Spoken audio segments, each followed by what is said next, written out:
जय राधा माधव कुंज बिहारी गोपीजन वल्लभ गिरिवरधारी।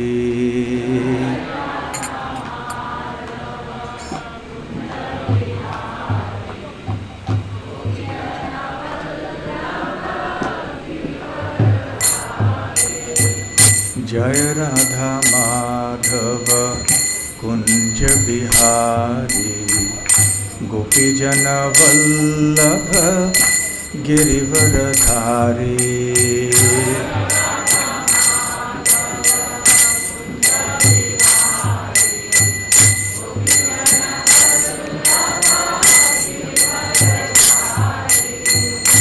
यशोदानंदन ब्रज जन रंजन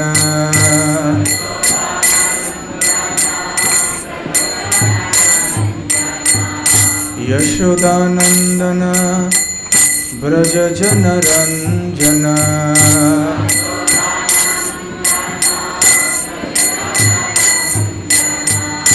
यमुना तीरा वनचारी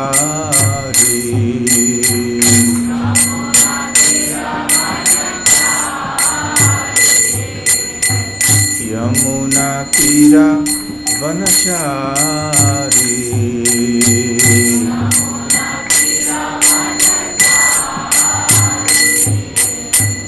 जय Radha Madhav Kunj Bihari गोपीजन Vallabh Girivardhari.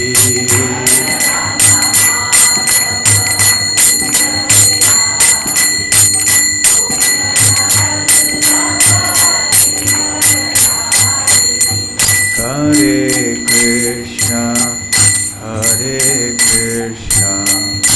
Krishna Krishna, Hare Hare, Hare Rama, Rama Rama, Hare Hare.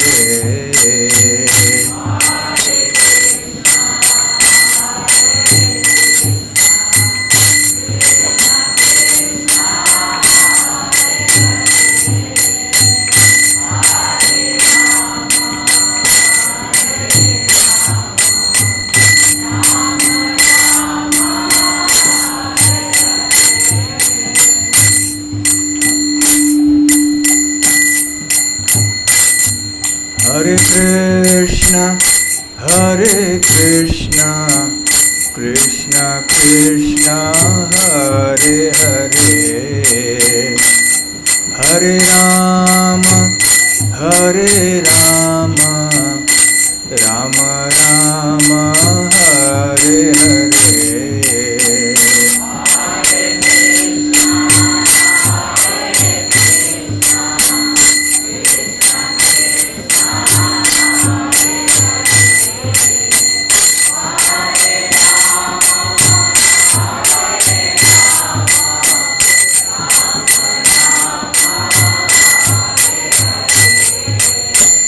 Hare Krishna, Krishna Krishna, Hare Hare, Hare Rama, Rama Rama, Hare Hare.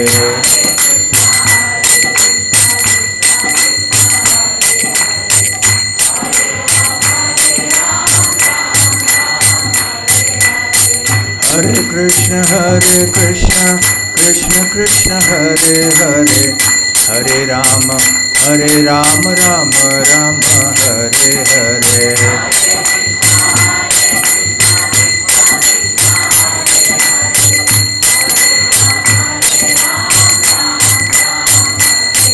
Jaya Radha Gokulananda Radha Gokulananda Radhe.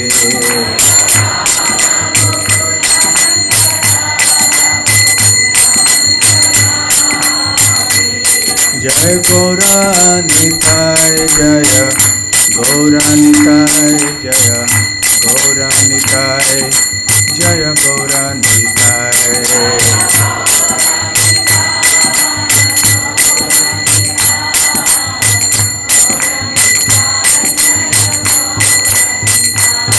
जय जय प्रभुपाद प्रभुपाद प्रभुपाद जय प्रभुपाद।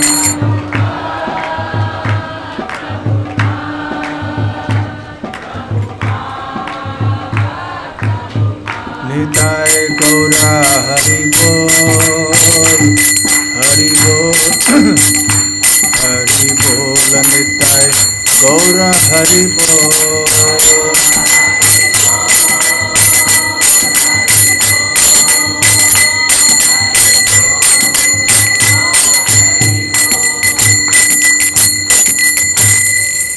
जय ओम विष्णुपाद परमहंस परिव्राजकाचार्य अष्टोत्तर सत His Divine Grace अभय चरणार विंद भक्ति वेदांत स्वामी श्री प्रभुपाद की जय। अनंत कोटि वैष्णव वृंद की जय। श्री वाराणसी धाम की जय। गंगा मैया की जय। निताय गौर प्रेमानंदे। समवेत भक्त वृंद की जय। समवेत भक्त वृंद की जय। समवेत भक्त वृंद की जय। श्री श्री गुरु गौरांग की जय। हरे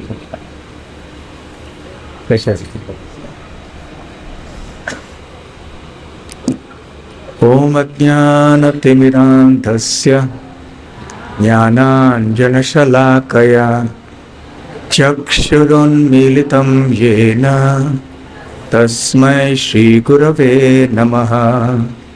श्रीचैतन्यमनोभीष्टं स्थापितं येन भूतले स्वयं रूप कदा मह्यं ददाति स्वपदान्तिकं।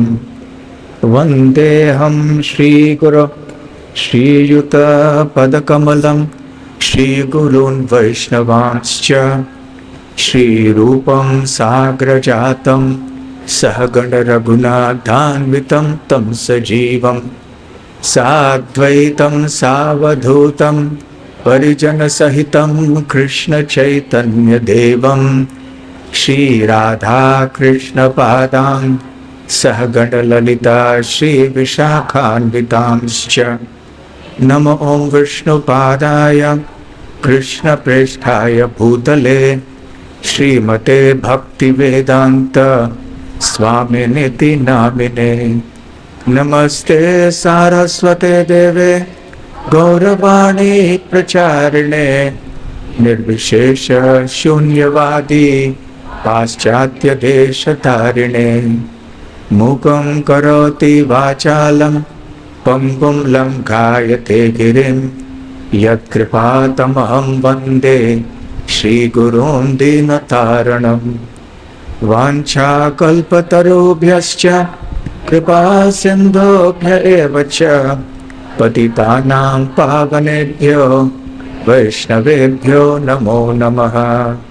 नमो महावदान्याय कृष्णप्रेमप्रदायते कृष्णाय कृष्णचैतन्य नाम्ने गौरत्विषे नमः। पञ्चतत्त्वात्मकं कृष्णं भक्तरूपस्वरूपकं भक्तावतारं भक्ताख्यं नमामि भक्तशक्तिकम्। आराध्यो भगवान् व्रजेशतनयस्तद्धाम वृन्दावनम्। रम्या काचिदुपासना व्रजवधू वर्गेण या कल्पिता। श्रीमद्भागवतं प्रमाणममलं प्रेमापुमर्थो महान्। श्रीचैतन्य महाप्रभोर्मतमिदं तत्रादर न परः।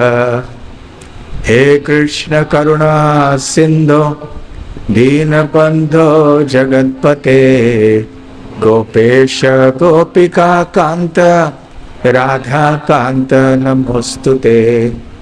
तप्त कांचन गौरांगी राधे वृंदावनेश्वरी वृषभानुसुते देवी प्रणमामि हरिप्रिये। जय श्री कृष्ण चैतन्य प्रभु नित्यानंद श्री अद्वैत गदाधर श्रीवासादि गौर भक्त वृंद। हरे कृष्णा कृष्णा कृष्णा हरे हरे, हरे राम राम राम हरे हरे। श्रील प्रभुपाद की जय। आप सबका श्री वाराणसी धाम काशी क्षेत्र में इस यात्रा के लिए हार्दिक स्वागत है। आप में से अनेक भक्त दूर दूर से आए हैं। कोई अमेरिका से आए हैं, तो कोई ऑस्ट्रेलिया से आए हैं, तो कोई लंदन से आए हैं, तो कोई दक्षिण भारत से, कोई दिल्ली से, कलकत्ता, बम्बई, बेलगाम से तो आए ही हैं। तो जगह जगह से आप आए हैं और ये यात्रा आपकी काफ़ी लंबी रही होगी। बहुत थक के आ गए होंगे आप। आशा करता हूँ कि आपको सही तरह से आपका निवास स्थान मिल गया है और प्रसाद आदि की व्यवस्था ठीक ठाक हो रही है। जैसा कि आप इस समय अनुभव कर रहे हैं, तापमान थोड़ा अधिक है, पसीना छूट रहा होगा, परंतु जब हम गंगा मैया का दर्शन करेंगे, काशी विश्वनाथ, बिंदु माधव इत्यादि इनका दर्शन करेंगे, तो हृदय में ठंडक आ जाएगी अपने आप। और कल शाम को जब हम गंगा पे नौके में बैठ के जाएंगे अलग अलग स्थानों में, तो वो जो हवा गंगा के ऊपर बह के हमारे शरीर से स्पर्श करेगी, तो उससे हमारा तन, हमारा मन दोनों ही शुद्ध हो जाएगा। आप में से कितने भक्त पहली बार वाराणसी आए हैं, कम से कम यात्रा के लिए? हाथ ऊपर कीजिए। अच्छा, प्राय सभी भक्त। कितने भक्त आए हैं पहले यात्रा के लिए? हाथ ऊपर कीजिए। अच्छा, फिर भी ठीक है। आपको थोड़ा आश्चर्य लग रहा होगा कि हम तो कृष्ण भक्त हैं, वैष्णव हैं, तो वाराणसी क्यों आए हैं हम? जबकि वाराणसी तो शिव जी का स्थान है।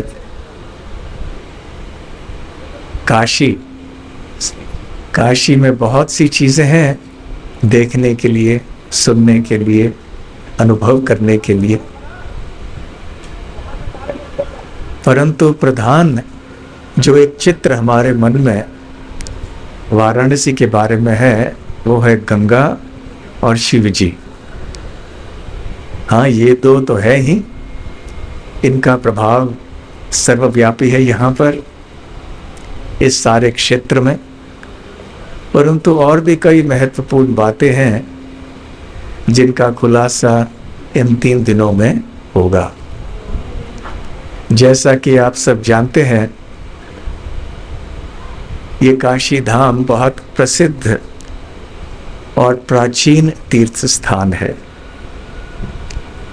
पुरातन काल में लोग जब यहाँ यात्रा के लिए आते थे, पैदल आते थे। हिंदू समाज में प्रत्येक व्यक्ति का एक इच्छा होती थी कि मरने के पहले एक बार हम काशी तो आ ही जाएं। चाहे दक्षिण भारत से आए हों, तमिलनाडु से आए रहे हों, या उत्तर भारत से कहीं, पैदल यहाँ पर आ ही जाते थे। और विशेष करके जब उनकी आयु अधिक हो जाती थी, तो इस तरह से घर से निकल पड़ते थे कि अब शायद वापस नहीं आ पाएंगे, क्योंकि इतनी लंबी यात्रा पैदल, समझिए कोई दक्षिण भारत से आ रहे हैं, कोई बंगाल से आ रहे हैं, कोई गुजरात से आ रहे हैं, चल के तो क्या पता चलते चलते पहुंच भी पाएंगे या नहीं, पहुंचेंगे तो फिर लौट के जा पाएंगे या नहीं। और वो लोग समझते थे कि चलो हम काशी जा रहे हैं, काशी में ही देह त्याग कर लिया तो जीवन धन्य हो जाएगा हमारा। तो काशी देह त्यागने का स्थान माना गया है, क्योंकि यहाँ पर जो भाग्यवान जीव देह त्याग करते हैं कृत्रिम रीति से नहीं, स्वाभाविक रूप से, तो उनका उद्धार हो जाता है, उनको मोक्ष मिल जाता है। तो हमारी संस्कृति ऐसी है कि जब हम तीर्थ यात्रा में जाते हैं तो ये एक तपस्या होनी चाहिए, प्रेम की तपस्या, श्रद्धा की तपस्या। हाँ, आधुनिक काल में हम उतने सक्षम नहीं हैं कि उस तरह की तपस्या हम कर पाए जैसे हमारे पूर्वज किया करते थे। फिर भी थोड़ी बहुत जो असुविधा यहाँ पे आपको यहाँ पहुँचने तक हुई है, अब भी थोड़ी बहुत हो रही है, और इन आने वाले 6, 8, 10 दिनों में होगी, उसको कृपया आप इस भाव से स्वीकार कीजिए। यह हमारे भक्तों ने अच्छी व्यवस्था करने का प्रयास किया है, परंतु व्यवस्थाओं की कोई सीमाएं यहाँ पर भी होती हैं, स्थान की सीमाएं होती हैं। तो उनमें कोई त्रुटि भूल हो गई हो तो क्षमा कीजिए, थोड़ा सहन कर दीजिए। और यदि कोई विचार आपके हैं, कुछ शिकायत हैं, तो भक्तों से चर्चा कर लीजिए। जैसे अब यहाँ गर्मी है, कल सुबह 10:30 बजे बैठेंगे तो गर्मी और होगी, तो इसके बारे में कुछ और विचार करना होगा हमारे भक्तों को कि क्या किया जाए। पहले के साधु समाज हुआ करते थे तो यहाँ कुछ करके गंगा को बहा के ले आते थे तो सबके लिए आसान हो जाता था। आजकल वो शक्ति साधुओं में नहीं रही है। तो खैर, फिर भी भक्तों के संग में ऐसे स्थानों में आना, ये जो अनुभव है ये बहुत ही विशेष होता है। जब हम अकेले आते हैं, 2-4 लोगों के बीच में आते हैं तो फिर ठीक है, हम स्थानों में तो चले जाते हैं, परंतु भक्तों के संग में आके कथा का श्रवण करना, नाम संकीर्तन करना, स्थानों का दर्शन करना, ये अनुभव कुछ निराला ही है, विशेष ही है। इसलिए मैं आशा करता हूँ कि हम सबको आने वाले 6-8 दिनों में ऐसे ही कुछ अनुभव होगा। तो यहाँ काशी में लोग प्राचीन काल से तीर्थ यात्रा के रूप में आते थे। जो लोग यहाँ पर अपना शरीर त्यागते थे, ऐसे कहा जाता था कि उनको मोक्ष की प्राप्ति हो गई है। इसलिए जो सप्त मोक्षपुरी है भारत में, जैसे हरिद्वार, द्वारका, रामेश्वरम इत्यादि, उनमें से वाराणसी भी एक सप्त मोक्षपुरी में से एक है। और इसका उल्लेख जगह जगह शास्त्रों में पाया जाता है। ये प्राचीनतम शहर है, प्राचीनतम, प्राचीन, प्राचीनतर, प्राचीनतम, अर्थात सबसे प्राचीन स्थान, यहाँ के आज भी लोग निवास करते हैं। आज भी ये एक नगर है। आप जितने भी कोई इतिहास में वर्णित शहरों के नाम लीजिए, चाहे वो इतने प्राचीन नहीं हैं जितने की काशी है, या तो फिर प्राचीन हैं भी तो आज वहाँ पर कोई लोग रहते नहीं हैं। परंतु काशी के बारे में ऐसे कहा गया है कि अन्य जितने भी प्राचीन स्थान थे, जब वो नहीं थे तब काशी था। ये कितना पुराना है, कितना प्राचीन है, इसका अनुमान नहीं लगाया जा सकता।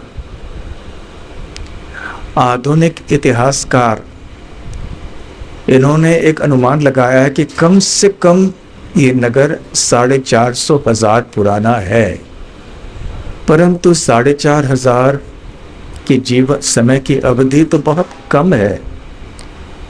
आधुनिक इतिहासकारों को केवल थोड़े बहुत प्रमाण मिले हैं 4,500 सालों के संबंध में, परंतु भगवान के जो भक्त हैं और जो वैदिक सभ्यता के अनुयायी हैं वो केवल इन प्रमाणों पे अपने श्रद्धा को, अपने विचारों को आधारित नहीं करते, वो शास्त्रों पर निर्भर रहते हैं।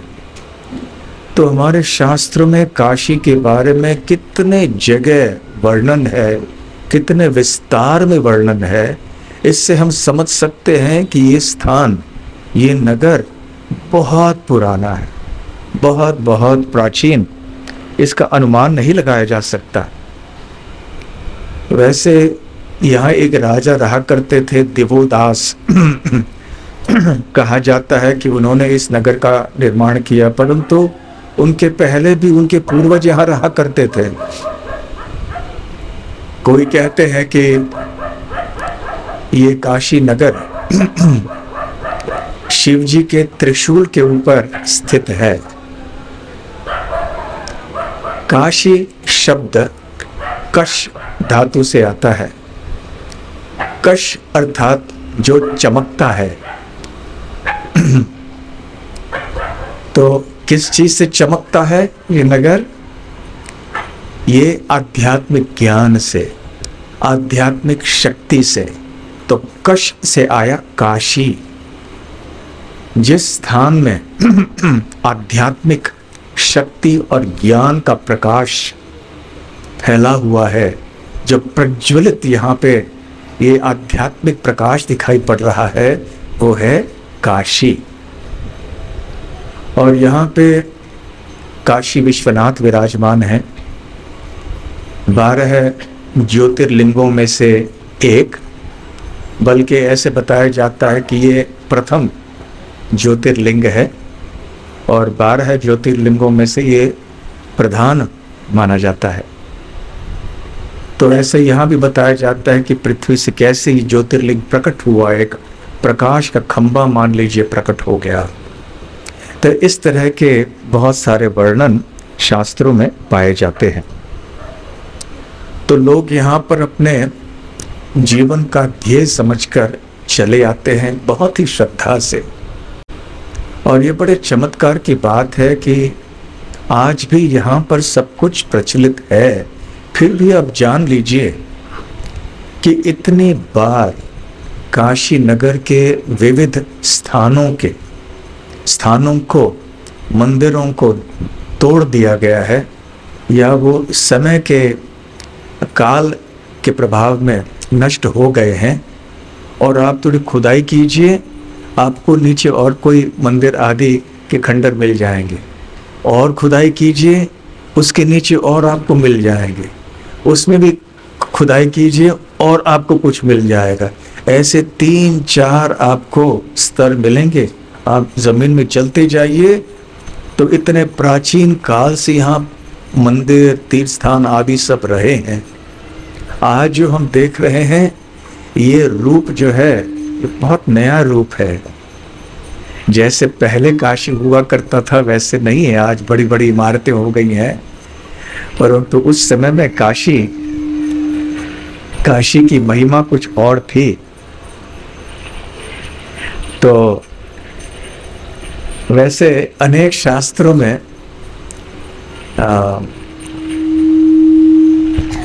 काशी नगरी का उल्लेख है, वर्णन है। श्रीमद् भागवतम में एक उदाहरण देता हूँ भागवत के संबंध में, कि भगवान कृष्ण यहाँ पर आए थे और उन्होंने पौंड्रक, जो नकली वासुदेव बनने का प्रयास कर रहे थे, उनका वध कर दिया। और साथ साथ उनके दोस्त काशी राज, जो काशी के राजा थे, उनका भी वध कर दिया। और फिर भागवतम में ये भी वर्णन है कि भगवान का सुदर्शन चक्र यहाँ आके या सारे शहर का विध्वंस कर दिया और एक असुर का वध भी कर दिया।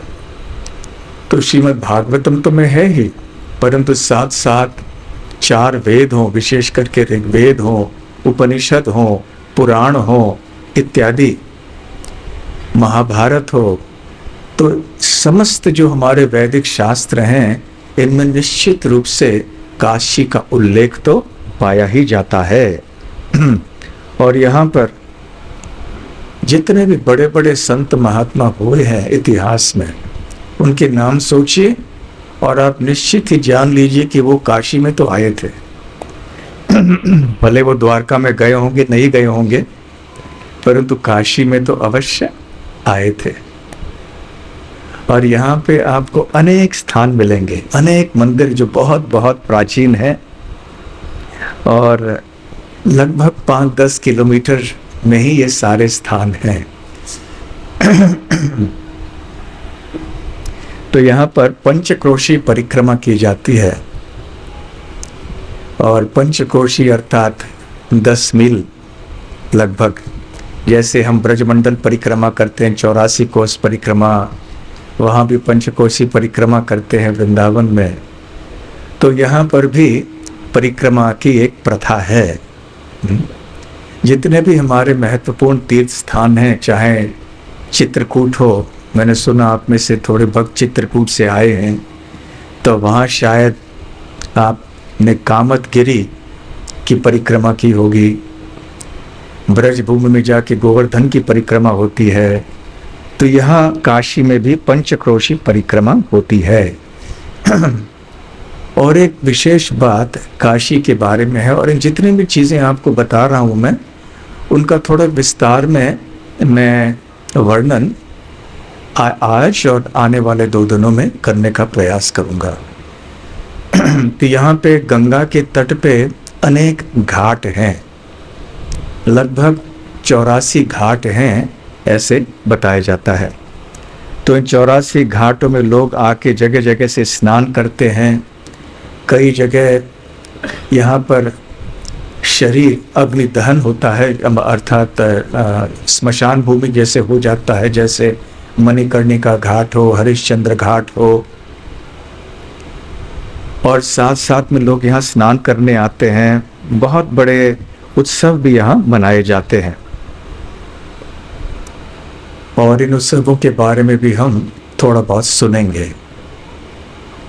तो वाराणसी ये नाम आया कैसे? पहले तो नाम था काशी, और ये काशी नाम भी पड़ा आगे कैसे आपको थोड़ी देर में बताएंगे। परंतु आजकल ये वाराणसी नाम प्रचलित है। अंग्रेजों ने इसको बनारस कर दिया, परंतु है वाराणसी। अब देखिए, वाराणसी गंगा के तट पे है। तो गंगा के वाराणसी जो क्षेत्र है उसके उत्तरी भाग में एक नदी आती है जो गंगा से मिलती है। उसका नाम है वरुणा, वरुण देव के पीछे। और फिर दक्षिण में और एक नदी आती है जिसका नाम है अस्सी। आप पीछे सुन पा रहे हैं क्या? सुन पा रहे हैं ना? पीछे बिल्कुल सुन पा रहे हैं तो हाथ ऊपर कीजिए। अच्छा, ठीक है। तो दक्षिण भाग में और एक नदी है जिसका नाम है अस्सी। तो वरुणा और अस्सी, तो इन 2 नदियों के बीच में जो क्षेत्र है उसको वाराणसी कहते हैं।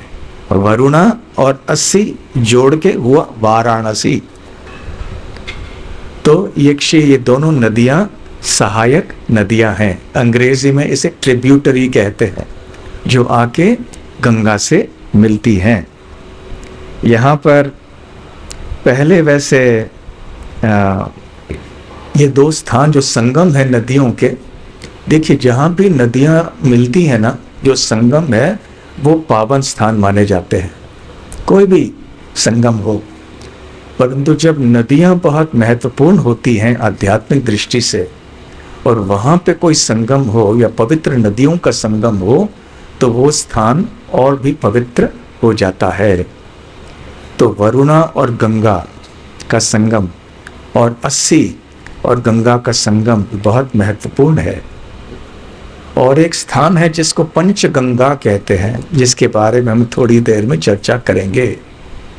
5 नदियां मिलती हैं इस स्थान पर, और कल हम इन स्थानों को हम देखेंगे, वह हम स्वयं जाएंगे। तो ये है वरुणा और अस्सी नदी और वाराणसी नगरी। अभी यहाँ पर पहले काशी एक राज्य हुआ करता था, फिर धीरे धीरे से राजधानी को ही काशी नाम दिया गया। और यहाँ पर काशी के अनेक नाम हैं, जैसे कि आनंद कानन।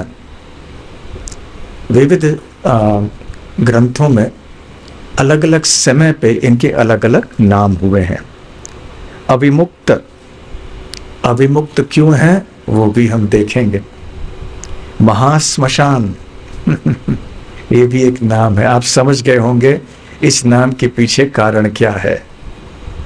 श्मशान भी कहते हैं। रुद्रवास, आनंदवन, काशिका, ऐसे बहुत नाम हैं इस महत्वपूर्ण नगरी के। और यहाँ पे 3 अधिष्ठाता देव हैं इस काशी नगरी में। एक हैं विश्वनाथ, काशी विश्वनाथ, जिनका दर्शन हम कल करने वाले हैं। और काशी विश्वनाथ तो आधुनिक काल में सबसे प्रसिद्ध मंदिर यहाँ है। पहले काशी विश्वनाथ का नाम विश्वेश्वर था। जब चैतन्य महाप्रभु यहाँ पर आए थे तो चैतन्य चरितामृत में यहाँ इस मंदिर का नाम विश्वेश्वर नाथ कहा गया है। स्वामी भगवान विश्वेश्वर या विश्वनाथ। दूसरे हैं काल भैरव, जो भी शिव जी के रूप हैं। और तीसरे हैं बिंदु माधव। ये बहुत महत्वपूर्ण मंदिर है। दुर्भाग्यवश आज अनेक लोग बिंदु माधव को नहीं जानते हैं। यहाँ तक कि जो आस पास में लोग रहते हैं वो भले जानते हों, परंतु अन्य जितने भी यात्री आते हैं अधिकांश इनको ये पता नहीं होता है कि बिंदु माधव भी कोई मंदिर है। और भी ऐसा एक बहुत महत्वपूर्ण मंदिर है जिसका नाम है आदिकेशव मंदिर। इसके बारे में भी लोगों को पता नहीं है। और यहाँ तक कि किसी आप पता नहीं, आप रिक्शा वाले को पूछ लीजिए जाइए आदिकेशव मंदिर, उनको पता होगा नहीं होगा। आदिकेशव भी बहुत महत्वपूर्ण मंदिर है। तो इसलिए ये स्थान हमारे लिए, सबके लिए बल्कि बहुत महत्वपूर्ण है। अब चलिए काशी की बात करते हैं। काशी का इतिहास, नाम कैसे आया। पुराणों में वंशावलियों का उल्लेख कई बार पाया जाता है। श्रीमद् भागवत में हम देखते हैं कितने बार वंशों का वर्णन होता है। तो ऐसे ही एक वंश का वर्णन हरिवंश पुराण में आता है। आप सबने हरिवंश का नाम अवश्य सुना होगा। महाभारत का खिल भाग है, अंग्रेजी में अपेंडिक्स कहते हैं। तो हरिवंश पुराण भी एक अधिकृत ग्रंथ है। श्रील प्रभुपाद जी ने और हमारे आचार्यों ने भी हरिवंश से अनेक जगहों में प्रमाण रखा है। तो ब्रह्मा जी के एक पुत्र थे अत्रि, अत्रि के पुत्र एक थे चंद्र, चंद्र से आए बुध, पुरुरवा। और ऐसे अनेक पीढ़ियों के बाद एक राजा आए जिनका नाम था काश। ये काश राजा ये भी यहाँ रहा करते थे। और उनके पुत्र थे धन्वंतरी कई पीढ़ियों बाद। और उनके कई पीढ़ियों बाद एक राजा आए जिनका नाम था दिवोदास, जिनका संबंध इस शहर से बहुत घनिष्ठ है, गहरा है। तो यहाँ पर काश राजा के अनेक पुत्र थे। तो उन सारे पुत्रों को काशी कहा जाता था। तो ये सारे काशी हो गए। तो उनके बाद धीरे धीरे से जो जितने भी, जैसे जनक महाराज, जनक एक पदवी है। तो जनक महाराज कई हुए हैं। तो जितने भी उस वंश में राजा हुए उनके नाम जनक थे, परंतु शिरोध्वज जनक इत्यादि, तो उनके कोई विशेष नाम भी हुआ करते थे। तो उसी प्रकार से यहाँ पर भी ये सारे जितने भी राजा थे काश के बाद, उनके सारे नाम थे काशी। और फिर देवोदास जब यहाँ आए, वो आगे चल के राज ऋषि बने, वो यहाँ पर रहने लगे और इस स्थान का नाम भी काशी हो गया। उनके पीछे उनका उल्लेख ऋग्वेद में भी पाया जाता है। तो शिव जी और पार्वती देवी दोनों यहाँ पर रहने के लिए आई और थोड़े वर्षों बाद पार्वती देवी ने शिव जी से कहा कि यहाँ से हम दूसरी जगह जाते हैं। तो शिव जी ने कहा कि नहीं, मैं इस स्थान को छोड़ नहीं सकता। और उन्होंने एक शब्द का प्रयोग किया, अभिमुक्त। अभिमुक्त अर्थात जिस स्थान को वो छोड़ नहीं सकते हैं। तो इसलिए इस शब्द के पीछे काशी का और एक नाम है अभिमुक्त। और काशी विश्वनाथ मंदिर में आप जाएंगे, अभिमुक्तेश्वर लिंग है वहाँ पर। भगवान राम का उस लिंग से भी संबंध है, आगे चल के हम देखेंगे। और ऐसे कहा जाता है कि काशी विश्वनाथ का दर्शन करने के पहले अभिमुक्तेश्वर जी का दर्शन करना अच्छा रहता है। तो ये अभिमुक्त का तात्पर्य ये है कि यहाँ जो भी शिव जी तो छोड़ना नहीं चाहते थे इस स्थान को, तो इस शब्द का तात्पर्य ये है कि यहाँ जो भी जप तप होम दान तपस्या आदि सब होता है वो कभी नष्ट नहीं होगा, उसका फल हमें सदैव मिलेगा, कभी इसका विनाश नहीं होगा। और जो भी पुण्य काम हम करेंगे यहाँ पर, तो वो सदैव हमारे साथ में रहेंगे। और यदि हम यहाँ पर आए, हमें यहाँ आना चाहिए और यहाँ आके कभी वापस नहीं जाना चाहिए,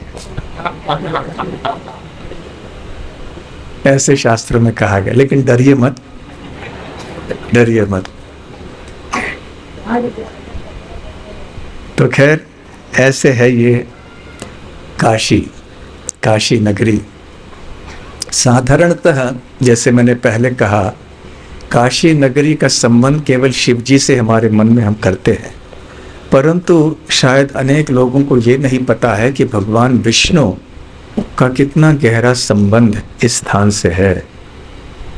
यहाँ पे कितने सारे मंदिर हैं। काशी खंड नाम का एक ग्रंथ है, वैसे ग्रंथ अलग से नहीं है, ये स्कंद पुराण का एक खंड है। तो काशी खंड स्कंद पुराण के, इसमें ये बताया गया है कि उस समय, जिस समय इस ग्रंथ की रचना हुई, कि लगभग 1099 मंदिर यहाँ थे उस समय, और उनमें से लगभग आधा 500 से अधिक ये शिव जी के संबंध में थे, परंतु बाकी 500 और कौन से थे? अनेक भगवान विष्णु के थे, भगवान नरसिंह देव के भी हैं, और सूर्य देव के हैं, और अन्य देवी और देवताओं के भी हैं। तो ये काशी खंड जो है स्कंद पुराण का, ये बहुत महत्वपूर्ण है हमारे लिए, वाराणसी के बारे में ज्ञान प्राप्त करने के लिए। ऐसे बताया जाता है कि स्कंद अर्थात कार्तिकेय, शिव जी के पुत्र, उन्होंने ये अगस्त्य ऋषि को काशी स्थान की महिमा बताई थी। और अगस्त्य ऋषि ने अपने आप को बहुत ही भाग्यवान समझा इस व्याख्यान को सुनकर। और आगे चल के फिर जब व्यास देव जी पुराणों की रचना कर रहे थे, तो स्कंद पुराण में आए। तो स्कंद पुराण के कई खंड हैं, उनमें से ये एक महत्वपूर्ण खंड है काशी खंड। इसके अतिरिक्त ब्रह्म वैवर्त पुराण में भी काशी महात्म्य आता है, उसमें भी इस स्थान के बारे में काफ़ी वर्णन है।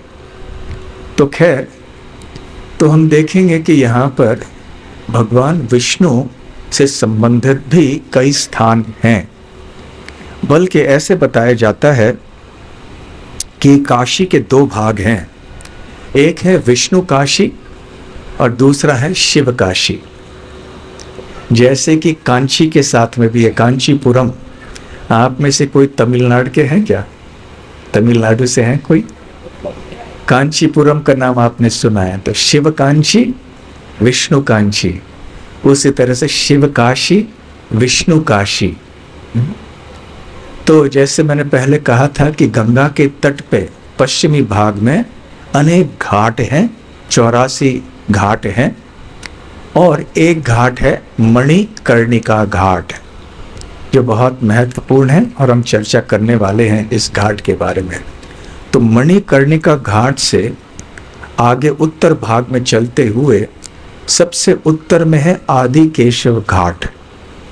तो मणिकर्णिका घाट से आदिकेशव घाट ये विष्णु काशी है, और मणिकर्णिका से दक्षिण की भाग में चलते हुए 80 घाट तक ये शिव काशी है। तो यहाँ ऐसे बताया गया है कि भगवान विष्णु ने ये सारा इलाका, जो ये सारा प्रांत है, शिव जी को दान में दिया था, क्योंकि शिव जी चाहते थे। शिव जी के निवेदन पर भगवान विष्णु ने ये सारा स्थान शिव जी को दान दे दिया। तो शिव जी बहुत ही प्रसन्न हुए, और इस स्थान का आधा भाग जो है शिव जी ने पुनः विष्णु को दान दे दिया। तो इसलिए आधा विष्णु काशी और आधा शिव काशी। तो फिर अपनी कृतज्ञता को व्यक्त करने के लिए शिव जी ने यहाँ पर एक कुंड की स्थापना की मणिकर्णिका घाट पर, और जो भी यहाँ इस स्थान में रात को 12 बजे स्नान करता है वो जन्म मृत्यु के चक्र से छूट जाएगा। रात को 12 बजे। लेकिन आप जाइएगा नहीं, कल यह हमारा लंबा कार्यक्रम है। और फिर वहाँ जो उन्होंने कुंड बनाया, विष्णु कुंड, उसको मणिकर्णिका कुंड भी कहते हैं। और एक नाम है चक्र पुष्करिणी तीर्थ। पुष्करिणी नाम आप सबने सुना होगा। खास करके दक्षिण भारत में जो प्राचीन मंदिरों के साथ साथ एक तालाब हुआ करता था। तालाब होना आवश्यक है बड़े मंदिर के लिए, क्योंकि वहाँ से भगवान की सेवा के लिए जल लिया जाता है। जैसे तिरुपति में है, जितने भी प्राचीन स्थान है, उडुपी मंदिर में जाइए, जहाँ भी हमारे दक्षिण भारत में पुराने स्थान हैं, वहाँ आपको एक तालाब मिलेगा मंदिर के बिल्कुल निकट। तो उसको पुष्करिणी कहते हैं, और कभी कभी साधारण भाषा में पुष्करणी हो गया वो। तो ये है चंद्र पुष्करिणी तीर्थ। तो यहाँ पे इस लीला के कई वर्णन हैं। तो जगह जगह हो सकता है कहीं और आप कोई दूसरा वर्णन सुन लें। तो अभी चलिए हम चर्चा करते हैं इन घाटों की, या कम से पहले विश्वनाथ की चर्चा करते हैं, काशी विश्वनाथ की, क्योंकि ये सबसे प्रसिद्ध स्थान यहाँ का है। और आगे चल के फिर गंगा नदी और उनके तट पे जो घाट हैं उनकी चर्चा करेंगे, जो बहुत महत्वपूर्ण है। तो काशी विश्वनाथ मंदिर ये बहुत प्राचीन है, परंतु इतना सुंदर और भव्य मंदिर था कि जितने भी आक्रांता यहाँ आए, जो वैदिक सभ्यता का पालन नहीं करते थे, जो वैदिक संस्कृति को नकारना चाहते थे, उन्होंने आके निश्चित रूप से इस मंदिर को हानि पहुंचाने का प्रयास किया। कई बार वो सफल हुए, कई बार नहीं हुए। अनेकों बार इस मंदिर को तोड़ा गया, और जितने बार ये मंदिर तोड़ा गया उसकी पुनर्स्थापना हुई। कोई न कोई श्रद्धालु राजा या कोई भक्त यो कोई आके इस मंदिर की स्थापना कर लेता। और इतनी बार ऐसे मंदिर को तोड़ा गया है, उसकी पुनर्स्थापना हुई है कि संपूर्ण ऐसे वर्णन करना भी अभी कठिन है। परंतु केवल जो एक प्रमुख जो उदाहरण है इतिहास में, केवल उनका मात्र संक्षिप्त में मैं कुछ उल्लेख करना चाहूँगा। तो वैसे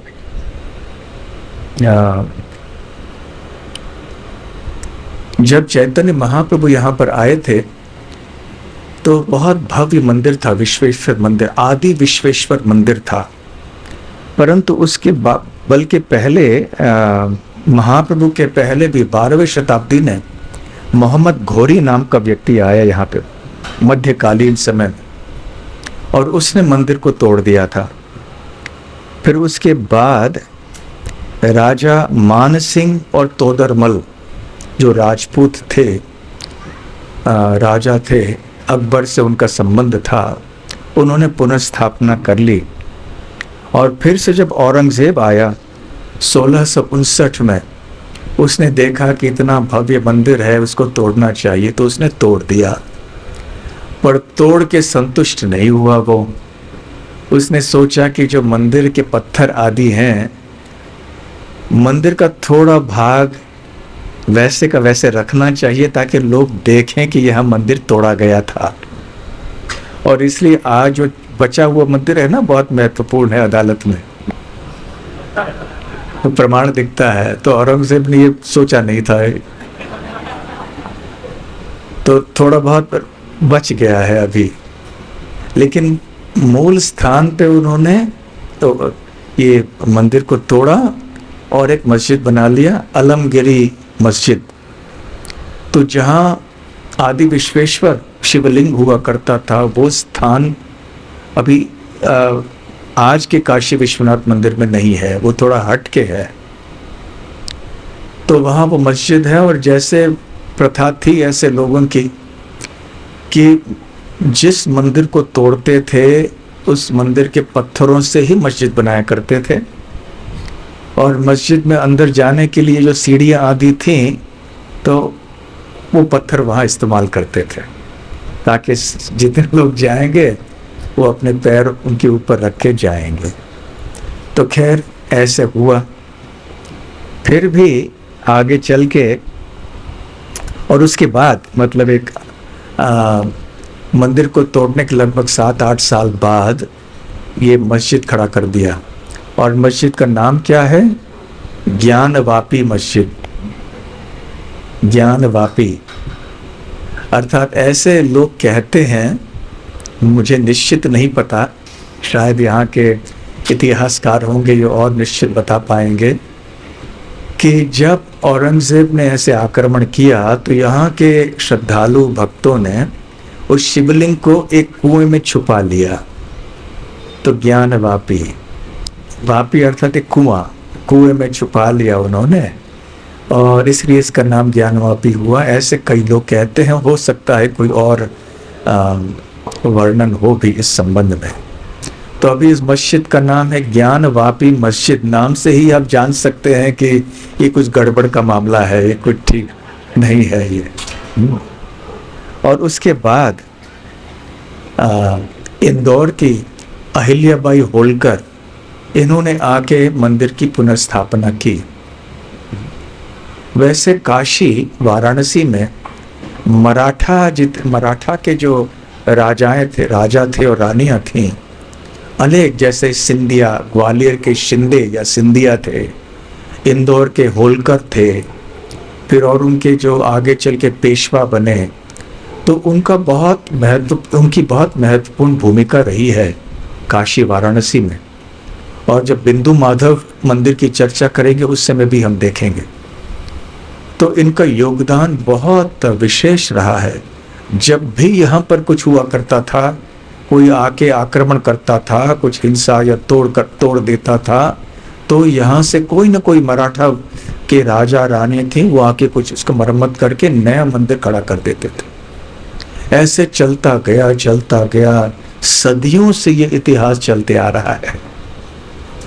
और थोड़े वर्षों पूर्व अब यहाँ इसे और एक भव्य रूप दिया गया है।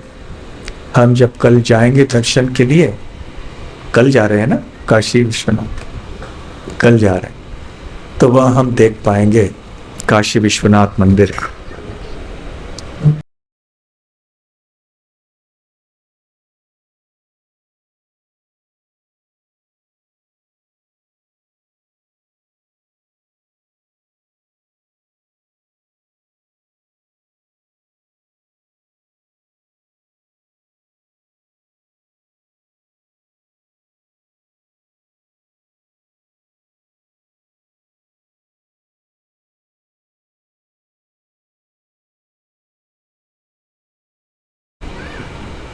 हरे कृष्णा, हरे कृष्णा। यस, ठीक है, वहाँ पे ठीक है। क्या चमत्कार किया आपने? कुछ तो हो गया। जो भी किया है वैसे रहने दीजिए। जो भी चमत्कार किया होगा आपने, उसको नया चमत्कार मत कीजिए, कुछ वैसे रहने दीजिए।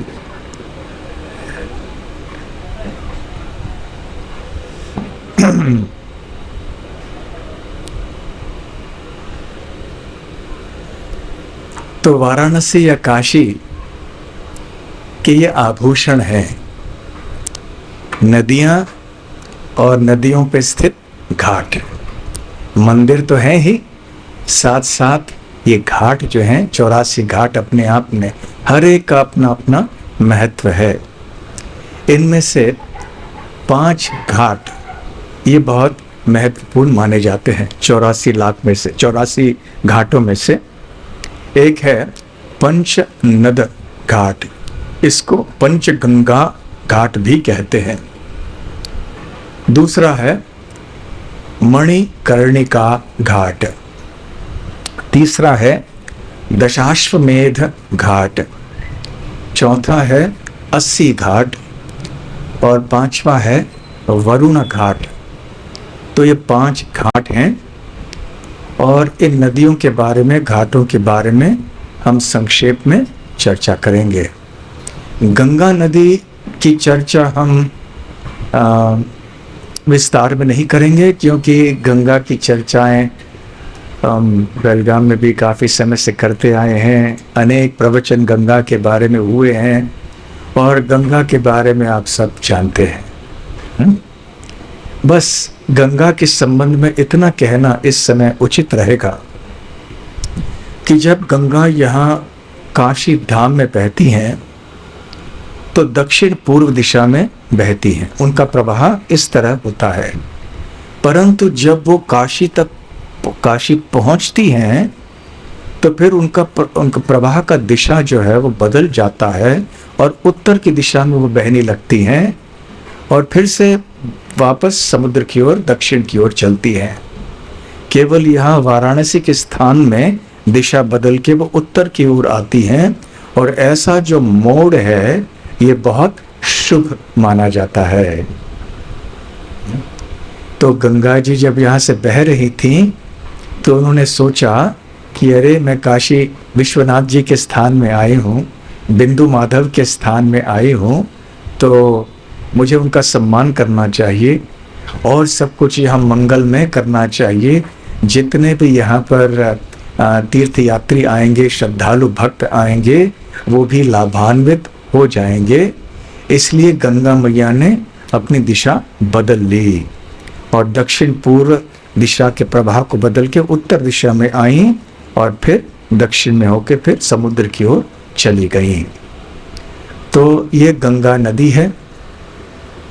गंगा नदी तो बहती आई गंगोत्री से, फिर प्रयाग में सरस्वती और यमुना, सरस्वती मिलती हैं। यमुना तो पहले ही मिल गई गंगा से, और यहाँ त्रिवेणी संगम है प्रयाग में, तीनों नदियाँ मिलती हैं। यमुना और गंगा के बारे में हम समझ सकते हैं, परंतु सरस्वती नदी को हम इन आँखों से देख नहीं सकते हैं। फिर भी ये सर्वविदित बात है कि त्रिवेणी संगम में ये 3 नदियाँ मिलती हैं, गंगा, यमुना और सरस्वती। परंतु यहाँ पर पंचगंगा घाट है, क्योंकि यहाँ 5 नदियों का संगम है, इसलिए इसे पंचनद कहते हैं। नद या नदी अर्थ एक ही है, पुल्लिंग स्त्रीलिंग की बात है। न अर्थात जल, द अर्थात प्रदान करने वाला या वाली। तो यहाँ 5 नदियां मिलती हैं। 3 नदियों का उल्लेख तो हमने कर ही लिया, बाकी 2 कौन से हैं? बाकी वरुण, वरुणा और असी। इस प्रकार से ये नदियां वरुणा और असी हैं? नहीं। ये 2 हैं नदियां जो पंचगंगा घाट में मिलती हैं, वो है कीर्णा और धूत पापा। ठीक है, वरुणा तो उत्तर भाग में है, अस्सी दक्षिण भाग में है, लेकिन पंचगंगा जहां पर गंगा नदी को और दो नदियां मिलती हैं, किरणा और धूत पापा, तो इन ये 5 नदियां इस तरह से मिल जाती हैं, तो इसे पंच नद तीर्थ, पंच नद घाट या पंच गंगा घाट कहते हैं। तो किरणा नदी ये भी एक सहायक नदी है, छोटी नदी है। ये दोनों धूत पापा और किरणा छोटी नदियां हैं, सहायक नदियां हैं जो आके गंगा को मिलती हैं। काफी तीव्र प्रवाह है किरणा नदी का। ऐसे बताया जाता है कि एक बार सूर्य देव भगवान विष्णु को प्रसन्न करने के लिए तपस्या कर रहे थे। तो तपस्या करते करते वो इतने भाव विभोर हो गए, इतनी कड़ी तपस्या वो कर रहे थे कि वो गर्मी बहुत असहनीय हो गई और पसीना छूट गया, उनकी किरणें बहुत, उनका तापमान बहुत बढ़ गया, इसलिए पसीना छूट गया। तो सूर्य देव के पसीने से ये किरणा नदी शुरू हो गई। किरणा था स्त्रीलिंग है। तो ऐसे ये वैसे कथाएं बहुत लंबी हैं।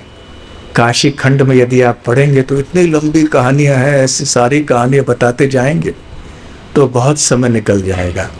इसलिए केवल संक्षेप में इन कथाओं को हम कह रहे हैं, क्योंकि हमें थोड़ा समय अवश्य रखना है चैतन्य महाप्रभु की लीलाओं के लिए, क्योंकि उन्होंने यहाँ बहुत सारे महत्वपूर्ण लीलाएं की हैं। इसलिए अंतिम दिन पर काशी में हम महाप्रभु की लीलाओं का वर्णन भी करेंगे। तो जहाँ तक धूत पापा नदी का संबंध है,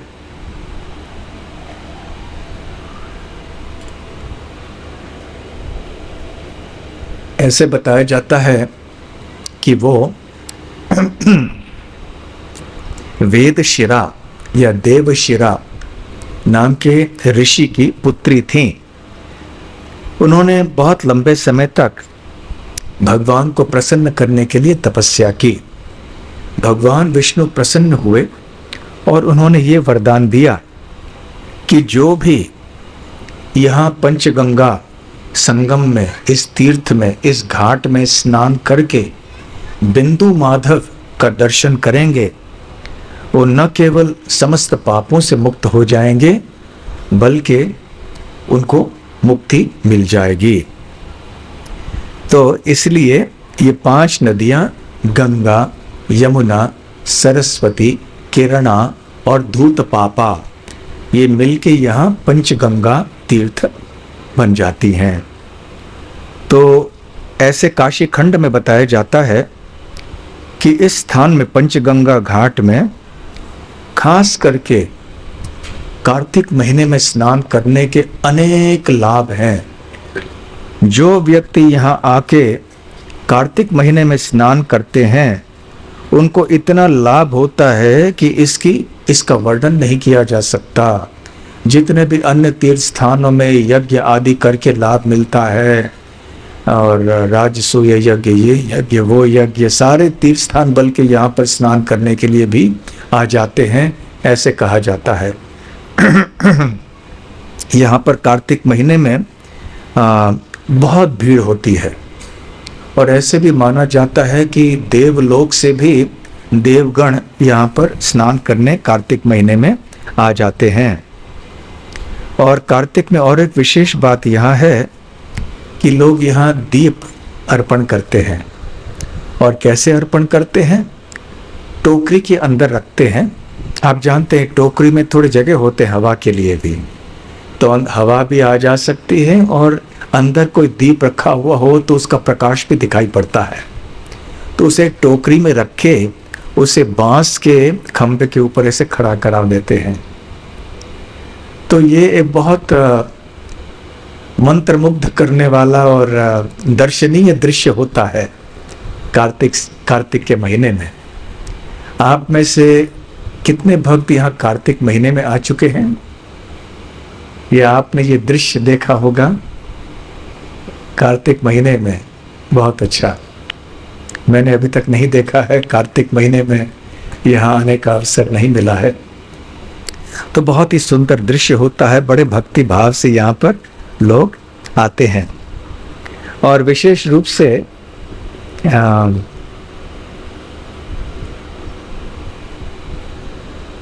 लोग यहाँ आते हैं अपने अपने पापों को धुलाने के लिए, कोई जिसकी जैसी भावना वैसे वो लोग यहाँ पर आते हैं। खास करके जो अपने पितरों के लिए श्राद्ध आदि करना चाहते हैं वो यहाँ पर आ जाते हैं, क्योंकि कहा जाता है कि श्राद्धों को, पितरों को यहाँ बहुत लाभ होता है जब यहाँ श्राद्ध किया जाता है। आप तो जानते हैं कि पिंड आदि के समय कई चीज़ें अर्पण की जाती हैं, उनमें से तिल भी अर्पण किए जाते हैं, तिल के बीज। तो ऐसे कहा गया है काशी खंड में कि जितने आप तिल के बीज अर्पण करेंगे पंचगंगा घाट में श्राद्ध के समय, उतने वर्षों तक आपके पितृ सुखी रहेंगे। आपने 50 अर्पण कर लिए, 50 सालों तक वो सुखी रहेंगे। आपने 1000 कर लिए, 1000 सालों तक सुखी रहेंगे। खैर, वैष्णव पद्धति क्या है, ठीक है, जो वैष्णव गृहस्थ होते हैं वो श्राद्ध भी करते हैं। अद्वैत आचार्य ने की, हरिदास श्रीवास ठाकुर ने की इत्यादि। श्रील प्रभुपाद जी ने कहा कि प्रथम श्रेणी का श्राद्ध कृष्ण भक्तों के लिए ये है कि पूर्वजों के लिए कृष्ण प्रसाद अर्पण किया जाए, और अर्थात पितरों को कृष्ण प्रसाद अर्पण किया जाए, और कृष्ण भक्तों को बुला के कथा कीर्तन और प्रसाद का वितरण हो। ये प्रथम श्रेणी का श्राद्ध है। और अन्य प्रकार से भी यदि आप कोई श्राद्ध करना चाहते हैं यहाँ के करवा सकते हैं। आप चाहें तो कई भक्त गया जाते हैं, कई यहाँ पर आते हैं।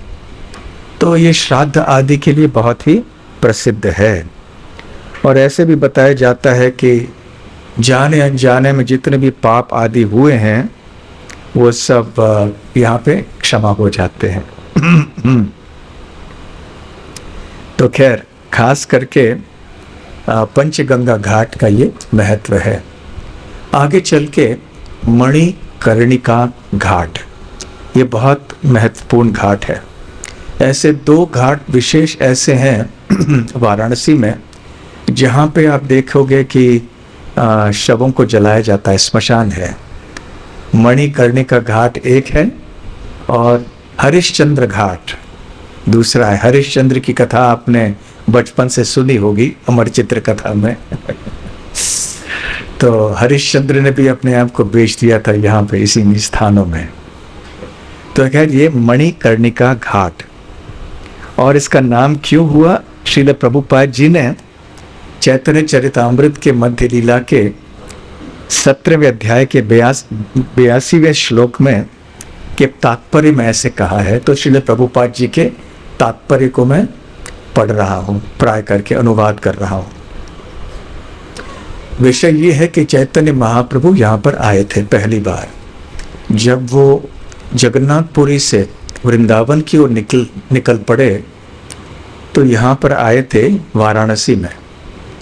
जब आए तो उनको चंद्रशेखर तपन मिश्रा यहाँ पर ले आए, काशी बिंदु माधव के पास ले गए, काशी विश्वेश्वर का दर्शन करने ले गए, और उन्होंने पंचगंगा घाट, मणिकर्णिका घाट इत्यादि में स्नान किया।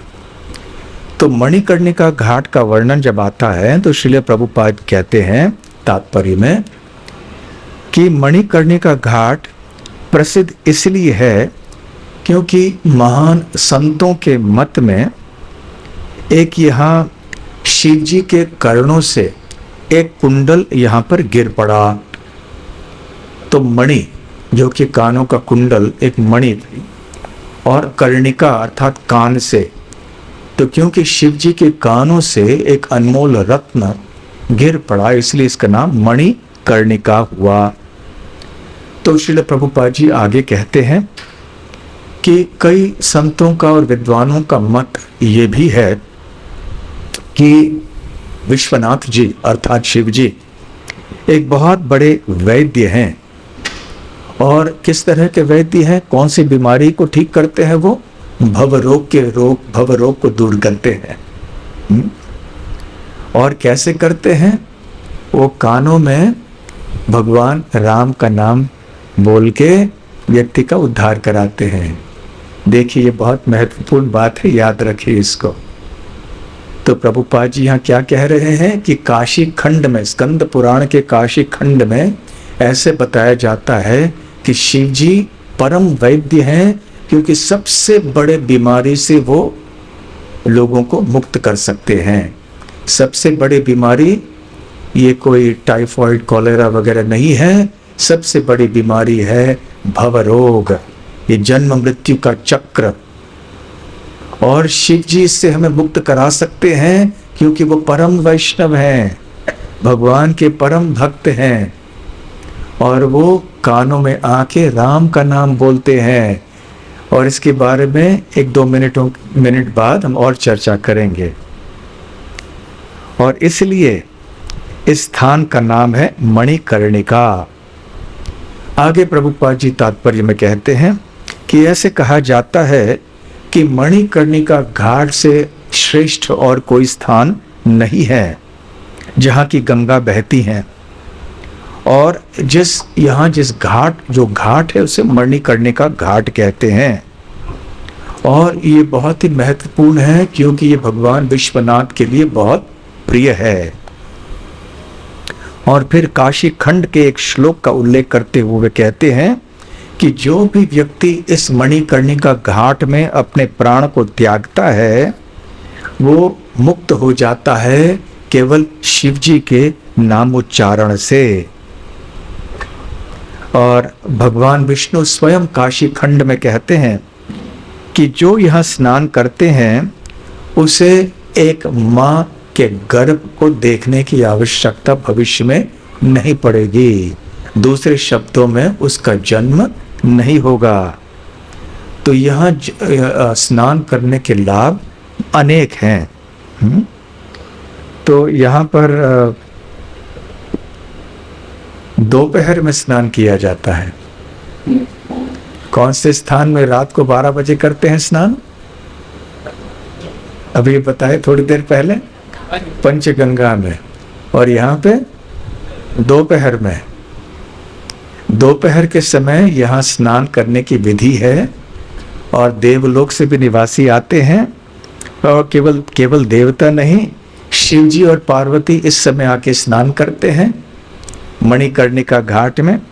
विष्णु भगवान लक्ष्मी देवी के साथ में स्नान करने आते हैं।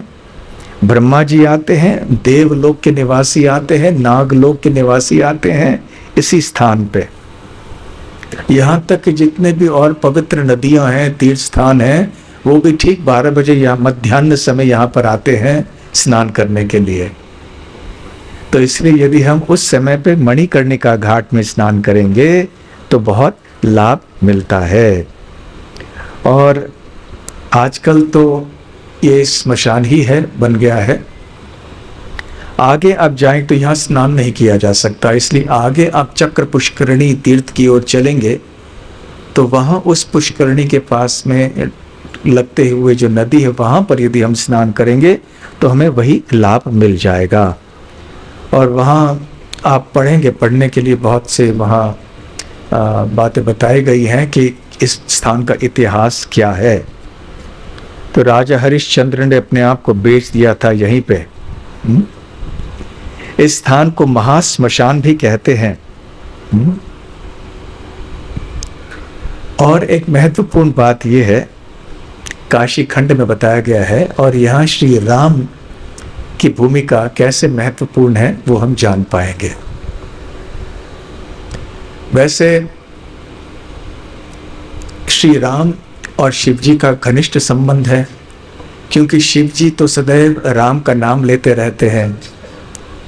और भगवान राम से शिव जी ने प्रार्थना की कि ये ऐसे एक वरदान दीजिए कि गंगा में जो भी स्नान करेंगे उनका उद्धार हो जाएगा इस स्थान में, काशी में। तो भगवान राम बहुत प्रसन्न हुए, तो उन्होंने कहा कि अरे केवल गंगा के तट पे क्यों, संपूर्ण काशी क्षेत्र में जो भी यहाँ अपने प्राण को त्यागते हैं उनका उद्धार हो जाएगा, ये मेरा वचन है। तो ये स्वयं भगवान राम यहाँ पर कहते हैं। और ये बहुत महत्वपूर्ण बात बताई गई है यहाँ पर कि शिव जी, भगवान शिव उन लोगों के दाहिने कान में जाके, दक्षिण कर्ण में जाके, जैसे ही वो प्राण त्याग रहे होते हैं, तारक मंत्र राम नाम को बोलते हैं। राम नाम को तारक मंत्र भी कहते हैं। तारक मंत्र क्यों? जो हमको तार के ले जा सकता है। क्या तार के? भवसागर को तार के ले जा सकता है, जो हमें भवसागर को पार करा के ले जा सकता है, वो है तारक मंत्र। कृष्ण मंत्र क्या है, कोई बोल सकते हैं? पारक मंत्र। पारक मंत्र अर्थात जो सक्षम है कृष्ण प्रेम दिलाने में, भगवत प्रेम दिलाने में। तो खैर ये तारक मंत्र है श्री राम का। तो शिव जी आके सबके कानों में, और शिव जी कहते हैं कि मैं यहाँ इस स्थान का मालिक हूँ। यमराज कौन होते हैं? यमराज का कोई स्थान यहाँ पर नहीं है। साधारण वह जब किसी व्यक्ति की मृत्यु होती है तो यमदूत आते हैं, और फिर आप तो वो कहानी जानते हैं, फिर उसको व्यक्ति को लिया जाता है, यमराज के सामने लाया जाता है, और चित्रगुप्त आदि भी सारे वो उसके हिसाब किताब देखेंगे, कौन से पाप किए, क्या पुण्य किए हैं, उस आधार पर यमराज को निर्णय लेते हैं, या दंड या पुरस्कार आदि उस व्यक्ति को मिल जाते हैं। परंतु शिव जी कहते हैं कि साधारण तो ये सब ठीक है, यमराज अपनी जगह में ठीक है, परंतु ये मेरा स्थान है, मैं मालिक हूँ, इसलिए यहाँ पे यमदूतों को और यमराज को कोई स्थान नहीं है। यहाँ जो मैं करूँगा वो चलेगा यहाँ पर, और मैं यहाँ बैठा हूँ सबका उद्धार करने के लिए। मैं सबके कानों में तारक मंत्र बोलूँगा। जैसे ही वो प्राण त्याग रहे होंगे, केवल मनुष्य नहीं, जो मेंढक होंगे, जो मछलियाँ होंगी, जो कीड़े होंगे, उन सब का उद्धार मैं करके रहूँगा, ऐसे शिव जी कहते हैं। और वो उद्धार कैसे करते हैं? तारक मंत्र राम नाम से। तो ये तारक मंत्र राम नाम है। तारक मंत्र है क्या, इसके बारे में भिन्न मत हैं। कोई ऐसे कहते कि ओमकार ये तारक मंत्र है, परंतु प्राय सभी सारे संत समाज में, भक्तों में भी, विद्वानों में ये एक मत के हैं कि ये तारक मंत्र का अर्थ है राम नाम। तो वैसे पद्म पुराण में एक श्लोक है जिसका उल्लेख चैतन्य चरितामृत में भी पाया जाता है। शिव जी पार्वती देवी से कह रहे हैं, राम रामेति राम रामेति रामेति रमे रामे मनोरमे सहस्र नामाभिस्तुल्यम राम नाम वरानने। तो ये काफी प्रसिद्ध श्लोक है। तो इसमें शिव जी क्या कहते हैं? हे वरानन, हे सुंदर मुखारविंद वाली पार्वती देवी, मैं रमण करता हूँ, बहुत आनंद लेता हूँ उस मनोरम नाम में, जो मन को बहुत प्रसन्न कर सकता है। वो नाम कौन सा है? राम। राम इति, राम इति। कई जगह राम रामेति, रामेति की जगह राम राम रामेति है। तो खैर जो भी हो, ये राम राम राम इति, ये जो शब्द हैं, जो बहुत मनोरम है, मन को प्रसन्न करने वाले ये नाम है राम राम राम, इनको मैं सदा जपते रहता हूँ। मेरा मन रमण करता है राम नाम के जप और कीर्तन में। राम रामेति रामेति रमे रामे मनोरमे सहस्र नामाभिस्तुल्यम राम नाम वरानने। तो एक राम नाम संपूर्ण विष्णु सहस्र नाम के बराबर है। तो कई लोग कहते हैं कि ये तारक मंत्र है, परंतु काशी खंड में भी एक वर्णन है कि ये त्रयोदश अक्षरी मंत्र है और ये ऐसे मान्यता है कि श्री राम जय जय राम ये तारक मंत्र है। तो खैर जो भी हो, चाहे वो श्री राम जय जय राम श्री राम जय जय राम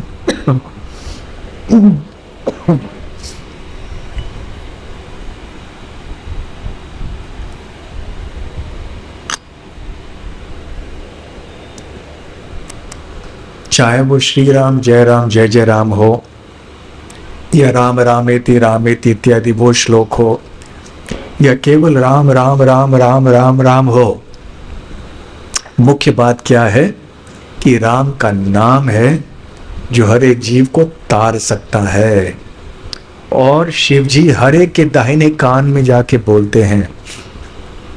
एक जगह में कहीं पढ़ रहा था तो एक शैव कोई आचार्य थे, वैष्णव नहीं थे, वो कहने लगे कि देखो मैं शैव हूं, शिव जी को मानने वाला हूं, मैं वैष्णव नहीं हूं। वैष्णव कौन होते हैं? जो कृष्ण विष्णु राम आदि को मानते हैं ना। फिर भी मैं कहता हूं कि शिव जी आके राम का नाम देते हैं उन लोगों को जो कि प्राण को त्यागने की तैयारी में होते हैं। तो इसलिए ये स्थान बहुत महत्वपूर्ण है। यहाँ पर राम नाम बोलते हैं और वो कहते हैं कि मैंने देखा है एक बार कि एक व्यक्ति ने अपने प्राण त्यागे और उसका दाहिना कान जो है थोड़ा बड़ा हो गया। अब होगा नहीं होगा वो ऐसे कह रहे थे, एक शैव आचार्य थे वो। तो दूसरे शब्दों में अब हम देख सकते हैं ये शैव वैष्णव ये आदि के जो टक्कर है, इसे सब वैष्णव दृष्टि से देखा जाए इन सबका समन्वय हो जाता है। तो इसलिए मणिकर्णिका घाट ये बहुत महत्वपूर्ण है। तो यहाँ लोग श्राद्ध करते हैं, अस्थि विसर्जन भी करते हैं। जब गंगा की बात आई तो ये भी प्रश्न आता है कि लोग अस्थि विसर्जन यहाँ आके क्यों करते हैं। इसके बारे में काशी खंड में भी एक छोटी सी कथा है। तो शिव जी पार्वती देवी से कहते हैं, गंगा का गुणगान कर रहे होते हैं वो, तो कहते हैं कि एक बार एक ब्राह्मण था, नाम के लिए ब्राह्मण था, और यज्ञोपवीत आदि धारण तो किया हुआ था उसने, परंतु ब्राह्मणों का कोई कार्य नहीं करता था वो। न कोई जप करता था, न मंत्रों का उच्चारण करता था, न कोई यज्ञ होम, कोई पूजा कर्म आदि कुछ नहीं करता था, कोई तपस्या नहीं, कुछ नहीं।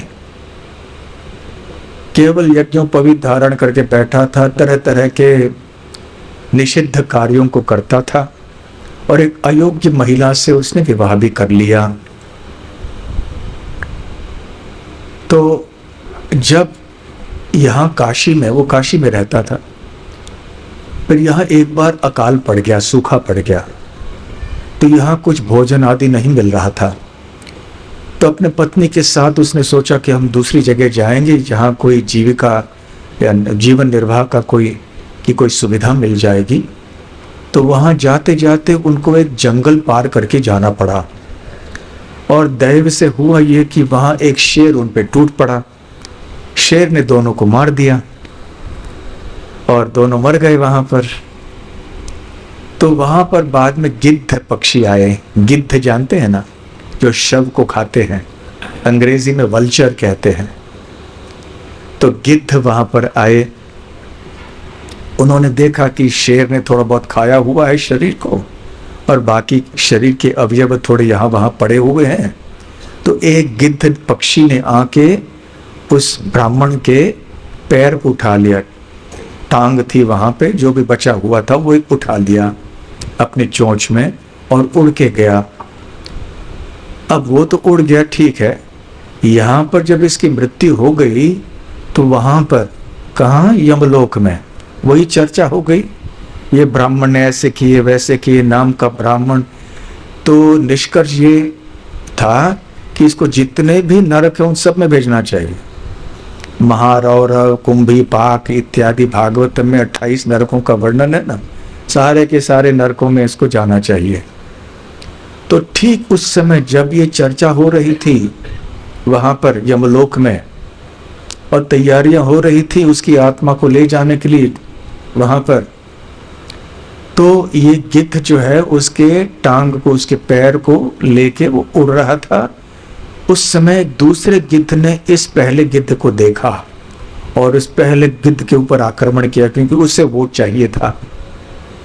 तो इन दोनों की लड़ाई में क्या हो गया कि वो टांग नीचे गंगा में गिर गया, और जैसे ही वो गिर गया तो वहां से अचानक स्वर्गलोक से अप्सराएं आईं और उस ब्राह्मण को वो लेकर गई स्वर्गलोक में।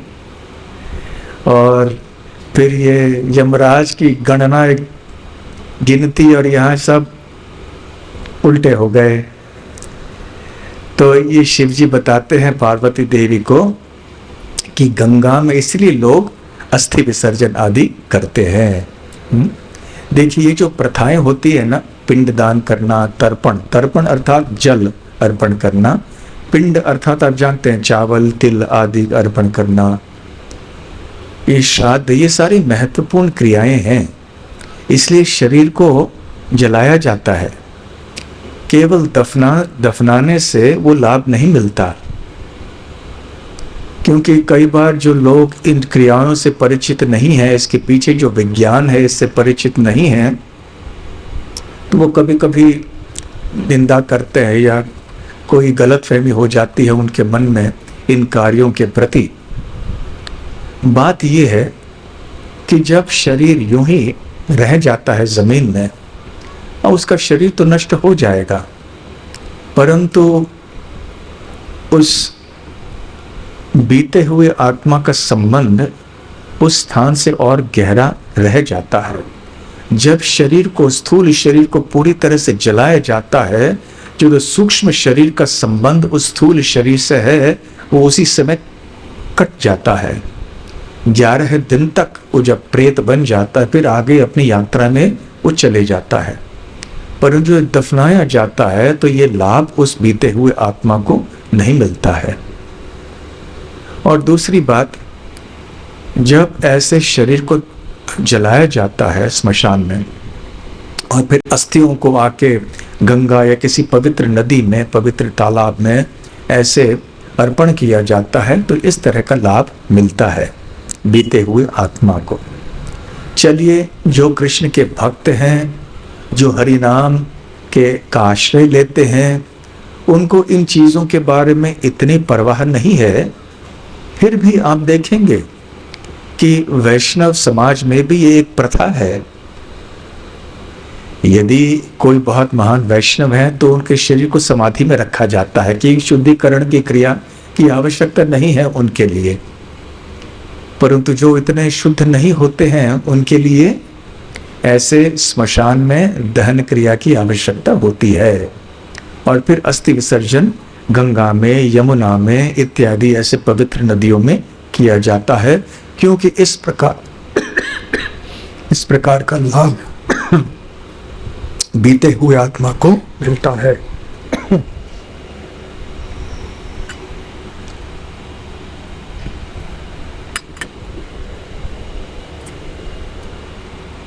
तो खैर, ये है मणिकर्णिका घाट, और कल सुबह हम अन्य 3 घाटों की चर्चा करेंगे। साथ साथ आदिकेशव मंदिर, बिंदु माधव मंदिर, इनकी चर्चा भी करेंगे।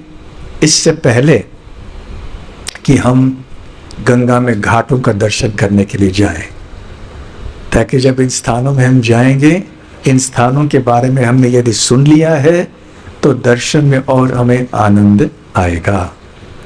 तो यहाँ 7:30 बज गए हैं। आज मुझे बताया गया था कि आप थोड़ी देर से आइए, क्योंकि लोग प्रयाग गए हुए हैं, जगह जगह से आ रहे हैं। तो अभी और कहीं जाइए मत, अब यही यात्रा के संग ही रहिए, ताकि भक्तों का संग सबका मिल जाए। तो फिर आज कथा को यहीं विराम देते हैं, क्योंकि आप सब थक गए होंगे और आपको जल्दी प्रसाद लेके कल सुबह सुबह क्या है कार्यक्रम, तो सूचना, हाँ।